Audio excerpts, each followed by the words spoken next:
Hello, my name is Alison Rusted of MEI Radio, and I'm at Buckinghamshire New University, and I'm with Professor Chris Kemp, whose job description is rather a long one, so I'm going to get him to say it. Chris, tell us what it is that you do here. Okay, I'm Pro-Vice-Chancellor and Executive Dean, but I'm also the Education Director of the International Centre for Crowd Management and Security Studies.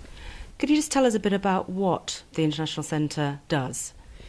Right, the Centre does a wide range of things. We're linked to Europe, who are the European Festivals Association, and we provide with their members a series of seminars where all the work and research that we've done is disseminated to people across Europe so they can put it into practice at their festivals. As well as this, we do project work. For instance, we created a thing called the pressure suit, which identifies and measures pressure and temperatures in crowds.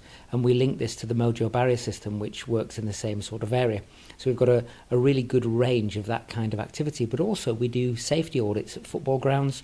For instance, we worked very recently at Brøndby Football Club in Denmark and did an audit on safety linked to secondary spend. Why weren't people spending money?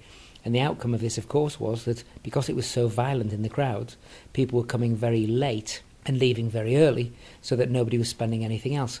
And it's quite interesting to see because we believe that the disease of football hooliganism is something from this country, perhaps Germany and Holland, but isn't anywhere else maybe.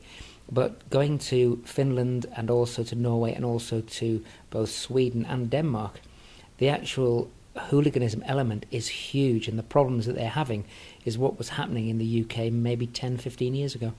What affects crowd behaviour at large events? I think the major thing that affects crowd behaviour is bad management. What people tend to think of is crowd control, but crowd control only comes in if the crowd is out of hand. Crowd management is what actually counts, because what you've done is you've had a pre- and post-planning system which has enabled the event to work out properly. You've got things in for business continuity and strategies for management.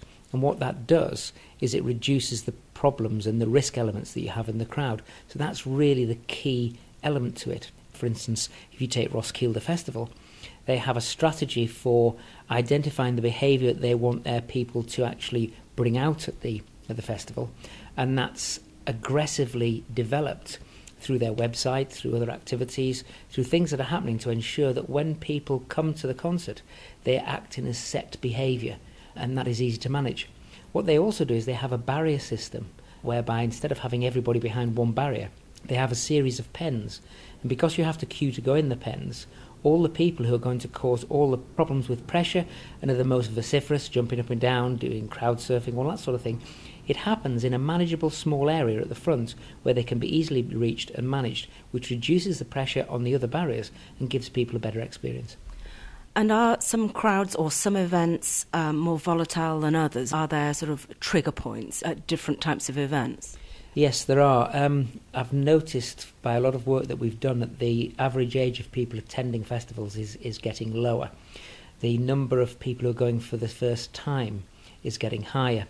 And what tends to happen is there is a certain number of bands that have certain behaviours and antisocial behaviours that take place at the festival itself.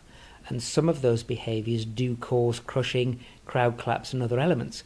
Now, at some events, there is a show-stop procedure whereby somebody will stop the show and then they will wait until the crowd's back again in a normal position, or if something's happened, they'll sort what's happened out and then start the show off again. 10 years ago, nobody would dare to stop a show. But now the artists understand that if there is an issue, the show may have to be stopped. Now, we've a small event in 2012 happening in this country, and crowd safety and security are clearly going to be key issues. How are you getting involved with that? Right, this is quite difficult because we're not really supposed to talk about how we're doing this because it hasn't been released to the press yet.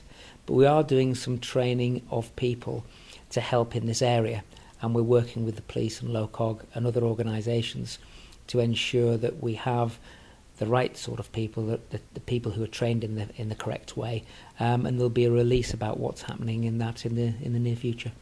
Professor Chris Kemp, thank you very much for talking to MEI Radio.